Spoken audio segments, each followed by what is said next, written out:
नमस्कार मित्रांनो. श्री स्वामी समर्थ. जय जय स्वामी समर्थ. मित्र, तुम्ही कधी पारायण पूर्ण केलं आहे का? पारायण पूर्ण झाल्यानंतर काही दिवसांनी अचानक मनामध्ये शांतता तुम्हाला जाणवली आहे का हो? पूर्वी ज्या गोष्टींवर आपण पटकन चिडायचो त्याच गोष्टी आता थोड्या शांतपणे स्वीकारता येऊ लागल्या आहेत का?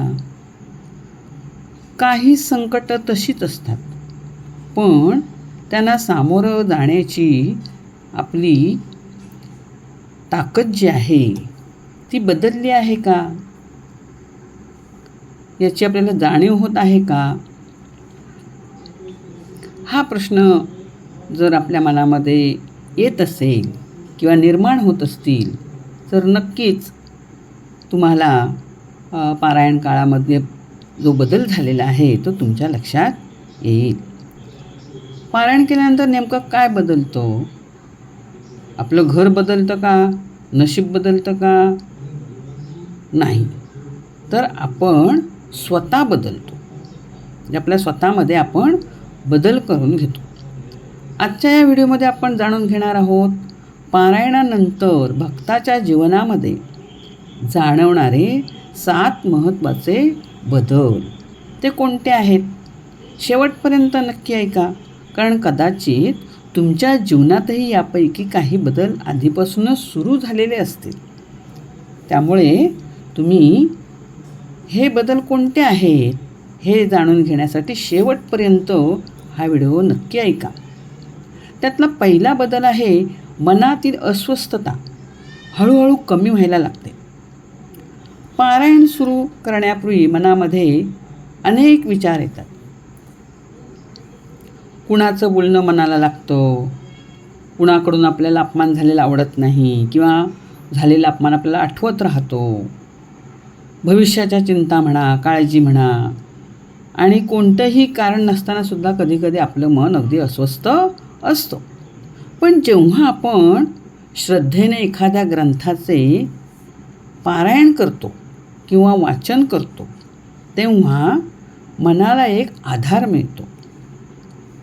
आता एखादी समस्या जर आपल्या जीवनामध्ये असेल तर ती काय लगेच अचानक आपण पारायणाला सुरुवात केल्याबरोबर सुटते तसं नाही, पण त्या समस्येकडे पाहण्याचा दृष्टिकोन जो आहे तो आपला बदलतो.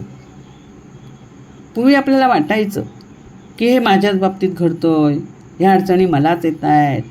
पण जसं जसं आपण चांगले चांगले ग्रंथ वाचनाला सुरुवात करतो, पारायणाला सुरुवात करतो, तसं तसं आपलं मन जे आहे ते हळूहळू बदलायला लागतं.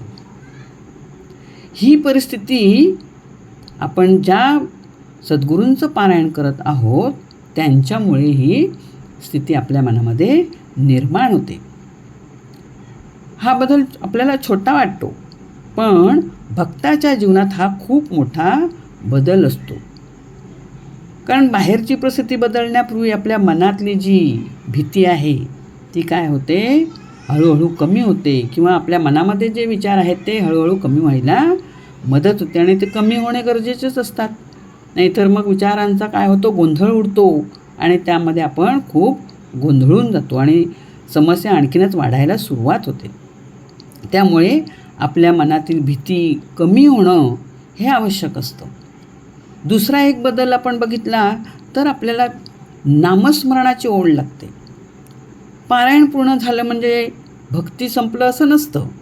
खरं तर अनेक वेळा पारायण पूर्ण झाल्यानंतरच नामस्मरणाची खरी सुरुवात होते. म्हणजे त्या सद्गुरूंची किंवा आपल्या त्या उपास्य देवतेच्या नामाची आपल्याला गोडी लागते किंवा त्यांचं नाम घ्यावं असं आपल्याला वाटतं. म्हणजे हीच तर खरी सुरुवात होते. पूर्वी वेळ मिळाला तर आपण नाम घेत होतो, पण हळूहळू आपली पारायणं जशी वाढत जातात तशी तशी आपण त्याच्यात अधिक सहभागी होत जातो. आपलं मन अधिक त्याच्यामध्ये गुंतत जातं आणि आपण स्वतःहून नामस्मरणाला सुरुवात करतो. आज स्वामींचं नाम घेतलं नाही तर आपल्याला अपूर्ण वाटायला लागतं, ते मला घ्यायला हवं असं वाटायला लागतं आणि आपण 5 मिनटं की नाही होईना स्वामींच्या नामाला सुरुवात करतो. काम करताना म्हणा, प्रवासात म्हणा, स्वयंपाक करताना म्हणा, झोपण्यापूर्वी जेव्हा आपल्याला वाटेल तेव्हा आपण ते नामस्मरण करतो. म्हणजे मनात नकळत एकच नाम आपल्या मुखामध्ये यायला सुरुवात होते. श्री स्वामी समर्थ, श्री स्वामी समर्थ, की श्री गुरुदेव दत्त, श्री गुरुदेव दत्त. तुम्हाला जे आवडेल ते तुम्ही घ्यायला जेव्हा सुरुवात करत असता, त्यामुळे तुम्हाला त्या नामाची गोडी लागते. मग ही ओढ जबरदस्तीने निर्माण होत नाही. तर ज्याप्रमाणे आईची आठवण आली की मन आपलं आपोआप तिच्याकडे धाव घेतं, त्याचप्रमाणे भक्ताचं मन हळूहळू स्वामींच्या नामाकडे किंवा त्या आपल्या उपास्य देवतेकडे धाव घेतो, आपोआप वळतो. ते आपल्याला करावंसं वाटतं. म्हणजे आपली ती आई आहे, आईकडे आपण ओढले जातो. हा तर सर्वात मोठा बदल आहे. त्यानंतर तिसरा बदल आहे, नकारात्मक विचार जे आहेत त्यांच्यावर नियंत्रण येतं. म्हणजे जे नकारात्मक विचार असतात ते आपल्याला ज्या गोंधळात घालतात, आपल्याला आपली परिस्थिती बदलवतात, आपण गोंधळून जातो. अनेक समस्या त्यामुळे काय होतात, निर्माण होतात. तर त्याच्यावर नियंत्रण येतं. कारण ह्या नकारात्मक ज्या समस्या आहेत किंवा विचार आहेत तेच आपले मोठे शत्रू असतात. अनेक वेळा तर आपल्या मनात असल्यामुळे आपला गोंधळ उडतो आणि आपली कामं कठीण होऊन बसतात. आणि मग आपण हतबल होतो आणि मग आपण म्हणतो, छे छे छे, माझ्याने हे काही आता होण्यातलं नाही, माझं काहीच आता होणार नाही, माझं नशीबच खराब आहे, माझ्यावर स्वामींची कृपाच होणार नाही, वगैरे वगैरे. आपण मग आपल्या मनाचे खेळ सुरू करतो आणि आपल्या मनात ह्या भावना निर्माण होतात. असे विचार मनाला आपल्या काय करतात, कमकुवत बनवतात. पण पारायण आपलं सुरू झालं किंवा पारायण आपण करायला सुरुवात केली आणि काही महिने म्हणा, वर्ष म्हणा गेलं की मग आपलं मन खंबीर व्हायला लागतो. म्हणजे आपण आपल्यातला कमकुवतपणा कमी होतो. पारायण म्हणजे नुसतं काय शब्द वाचणे नाही, तर पारायण म्हणजे मनाला पुन्हा पुन्हा सकारात्मक जे विचार आहेत त्याची काय करून देतात, आठवण करून देतात. हळूहळू मन शिकतं कसं वागावं, काय करावं, काय करू नये, हे आपण मग हळूहळू शिकायला लागतो. आपल्याला वाटायला लागतं मी एकटी नाही आहे किंवा मी एकटा नाही आहे, माझ्या प्रयत्नांसोबत माझी श्रद्धा आहे, माझा विश्वास आहे, माझे स्वामी आहेत, माझी उपास्य देवता आहे, असं आपलं मन विश्वासाने वागायला लागतं. आणि संकट आली की आपला विश्वास अधिकच त्याच्यावर दृढ होतो. म्हणजे माझ्या प्रयत्नामुळे मी काय करतो, संकटांवर मात करू शकतो, असा विश्वास आपल्या मनामध्ये निर्माण होतो. आणि जेव्हा मनातील नकारात्मक विचार कमी होतात तेव्हाच आपण योग्य निर्णय घेऊ शकतो. त्या कामाकडे जे आपलं जे इच्छित काम आहे ते साध्य करण्यासाठी आपण प्रयत्न करू शकतो. कोणता निर्णय घ्यायला हवा आहे, कोणती परिस्थिती आपल्याला महत्त्वाची वाटते याचा आपण विचार करू शकतो. चौथी गोष्ट आहे, चुकीच्या ज्या सवयी आहेत किंवा चुकीची संगत असेल त्याच्यापासून किंवा सवयींपासून आपण काय होतो, दूर व्हायला लागतो. पारायणानंतर बघा काही भक्तांच्या जीवनात अतिशय सूक्ष्म बदल जाणवतो. पूर्वी ज्या गोष्टींमध्ये आनंद मिळायचा त्याच गोष्टी त्यांना मग नकोशा वाटायला लागतात किंवा त्यांना त्या अस्वस्थ करू लागतात. कोणाला अनावश्यक वाईट बोलणे, कोणाची निंदा करणे किंवा कोणाचा द्वेष करणे, अनावश्यक वाद घालणे, अशा ज्या वाईट गोष्टी आहेत त्या हळूहळू आपल्यामध्ये काय व्हायला लागतात, कमी व्हायला लागतात. आणि मग आपल्याला वाटतं की आपलं मन काय राहिलं पाहिजे, शांत राहिलं पाहिजे.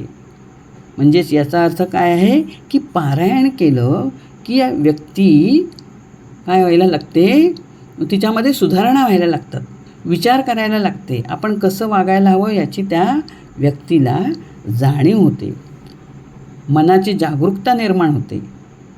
एखादी चूक घडली तरी मनाला अपराध्यासारखं वाटतं, मनाला लागतं ते, आपल्याला टोचतं ते, आणि मनातला हा आवाज आपल्याला पुन्हा पुन्हा चांगल्या मार्गावर येण्यासाठी जाणीव करून देतो.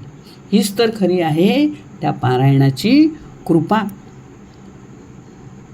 म्हणून तर जेव्हा जशी जशी आपली पारायणं वाढतात तशी तशी आपल्या परिस्थितीमध्ये, आपल्या विचारांमध्ये बदल घडायला सुरुवात होते. त्यानंतरचा पाचवा बदल आहे, संकट येतो पण त्या संकटाला सामोरं कसं जावं याची शक्ती किंवा याची ताकद आपल्याला मिळते. काही जणांना वाटतं बघा, संकट आल्यानंतर की आता मी काय करणार, गोंधळून जातो. कसं या मी संकटाला तोंड देणार. आणि काहींना वाटतं का मी आता पारायण केलं आहे म्हणजे आता माझ्यावर कोणतंच संकट येणार नाही किंवा संकट येऊ नये. पण जीवनामध्ये आपल्या संकट येणं ही काही थांबत नाहीत. पारायणाचा अर्थ काय आहे की संकट कधीच येणार आहेत असं नाही, तर पारायणाचा अर्थ आहे अनेक वेळा जरी संकट आली तरी त्या संकटांना तोंड देण्याची, लढण्याची शक्ती आपल्याला या पारायणांमुळे मिळते. आपण ठामपणे उभा राहतो एखाद्या समस्येला तोंड देण्यासाठी. म्हणजे पूर्वी कशा छोट्या छोट्या अडचणी आल्या तरी आपण अगदी हतबल व्हायचो की आता काय आपल्याकडे शक्ती नाही, आपण काय ह्याला करू शकत नाही, आपलं मन अगदी दुखावायचं. पण आता जर आपल्याला ह्या पारायणानंतर जर आपल्याला जर अशा अडचणी यायला लागल्या तर आपण त्याच्यावर तुटून पडतो, शांतपणे त्या समस्येला तोंड देतो. कुठलीही अडचण आली तर आपण रडत बसत नाही, तर आपण त्याला तोंड देण्यासाठी ठामपणे उभे राहतो. आणि उभे राहण्यापलीकडे आपल्यामध्ये मनामध्ये एक श्रद्धा असते की माझ्या पाठीशी माझे स्वामी आहेत. ओठांवर सारखं आपलं नाम असतं, आपलं नामस्मरण सुरू असतं. त्यामुळे स्वामी समर्थ किंवा आपली जी उपास्य देवता आहे ती आपल्याला याचं बळ देणारच, याची आपल्याला खात्री, विश्वास असतो. आणि त्यामुळे आपल्याला या नामस्मरणामुळे, पारायणामुळे आपल्या मन उभं राहतं, उभारी मिळते मनाला. पुन्हा पुन्हा आपल्याला जरी अडचणी आल्या तरी त्या अडचणींना तोंड देण्यास आपण सामर्थ्यशील बनतो. त्यानंतरची सहावा जो बदल आहे तो काय होतं की ज्या घरामध्ये आपण बघा पारायण करत असतो किंवा ग्रंथ वाचन करत असतो किंवा जिथे भक्तिभावाने ग्रंथ वाचन होतो तिथे एक सूक्ष्म असा बदल घडून येतो. तर काय होतं की तिथलं वातावरण शांत व्हायला लागतो, तिथलं एक छानपैकी वातावरण निर्मिती होते. काही वेळा त्या घरामध्ये मतभेद असते, आपापसात जे घरात राहणारे सदस्य आहेत त्यांच्यामध्ये वादविवाद असतो, तो हळूहळू कमी व्हायला लागतो.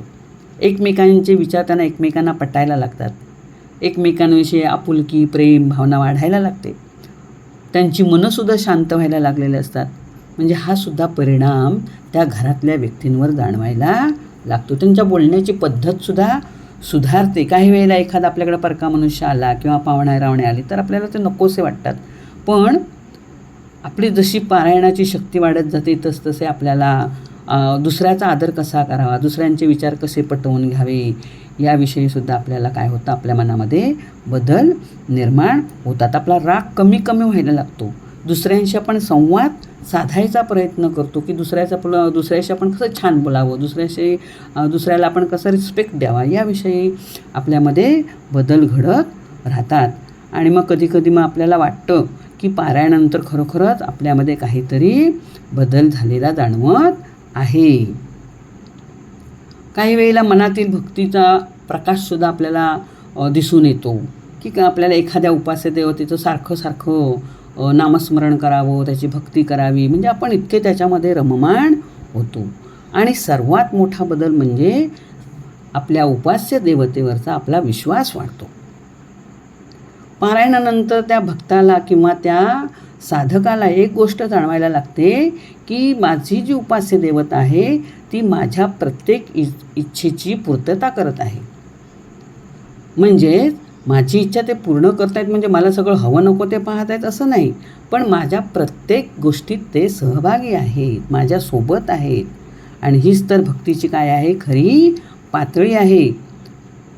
आपण काय पारायण करताना माझं हे काम पूर्ण करा, माझी ही इच्छा पूर्ण करा, माझी ही अडचण दूर होऊ दे, अशा प्रकारची जी काही आपण मागणी करत असतो ती हळूहळू काय होते, कमी होत जाते. आणि आपल्याला वाटतं की हे मागणं म्हणजे मग आपलं पारायण नाही, तर हळूहळू आपण त्या पारायणामध्ये गुंतत जाणं, त्यातले चांगले विचार आपल्या मध्ये बाणवणं म्हणजेच ते पारायण. म्हणजे आपली हळूहळू भक्ती काय होते, परिपक्व व्हायला लागते. आणि मग आपण म्हणतो की स्वामी मला काय हवं आहे ही कदाचित मला माहिती नसेल, पण माझ्यासाठी योग्य काय आहे हे मात्र तुम्हाला माहीत आहे. ही भावना आपल्या मनामध्ये निर्माण होते. म्हणजे समजा पारायणाचा खरा परिणाम सुरू झाला आहे हे आपल्याला त्याच्यातून जाणवायला लागतो. म्हणजे पारायणानंतर एक महत्त्वाची गोष्ट आपण लक्षात ठेवायची की पारायणानंतर आपण ते पुस्तक बंद करतो, आपलं पारायण पूर्ण होतं, पण त्यातली भक्ती काही आपली संपत नाही. म्हणजे एखादा ग्रंथ वाचताना ज्या ग्रंथाने तुम्हाला काही दिवस शांतता दिली, काही आपल्याला संदेश दिले, त्यातून काही आपल्याला वेगवेगळे प्रसंग अनुभवताना आपल्याला त्यातली काही संदेश मिळाला त्याच्यातून, आणि आपण अशी पारायणं करत चाललेलो आहोत एकामागोमाग आणि त्यामुळे काय झालं, आपल्या घरामध्ये चांगल्या प्रकारचे बदल दिसून यायला लागतात.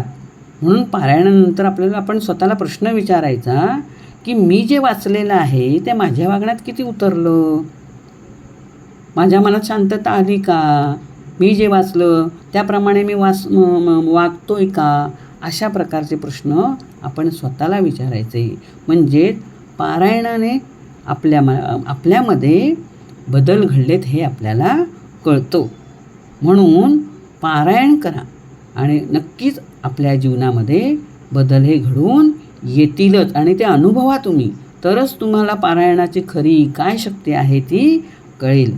आणि म्हणून माझ्या मित्रमंडळीनं पारायणानंतर चमत्कार शोधण्यापेक्षा स्वतःमधले बदल शोधा. आपलं मन शांत झालं का, आपल्याला नामस्मरणाची ओढ लागली आहे का, आपला राग कमी झाला आहे का, आपल्याला ज्या वाईट सवयी होत्या त्या कमी झालेल्या आहेत का, किंवा त्यांच्यापासून आपण दूर गेलेलो आहे का, किंवा एखादी व्यक्ती आपल्याजवळ नको वाटत असेल, आपल्याला तिचा आपल्याला त्रास होत असेल तर त्या व्यक्तीपासून आपण दूर गेलो आहे का, किंवा एखादी व्यक्ती आपल्या आयुष्यातून कायमची बाजूला झाली का, अशा प्रकारची बदल आपल्या जीवनामध्ये येत असतात. ते तुम्ही अनुभवा, त्याचा तुम्ही काय करा, विचार करा, ते शोधा, नक्कीच तुम्हाला त्यातून समाधान मिळेल.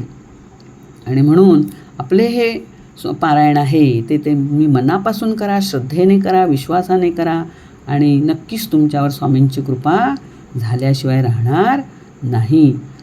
स्वामींची कृपा ही नेहमी चांगल्या माणसांसाठीच असते. सर्वांना मदत करा, जीवनामध्ये शांतता निर्माण करा, आणि सर्वांशी प्रेमाने वागा, भूतदया बाळगा. आपोआपच आपल्यामध्ये अशा प्रकारचे बदल ह्या पारायणाने घडून येतात, आणि सतत आपल्या ओठांवर आपल्या सद्गुरूंचे नाम ठेवा, तरच आपला पूर्णपणे बदल आपल्यामध्ये झालेला दिसून येईल. मग तुम्हालाही या पारायणानंतर तुमच्या जीवनामध्ये काही बदल जाणवत असतील तर कमेंटमध्ये नक्की सांगा. आणि माझा हा व्हिडिओ तुम्हाला आवडला असेल तर लाईक करा, शेअर करा. धन्यवाद.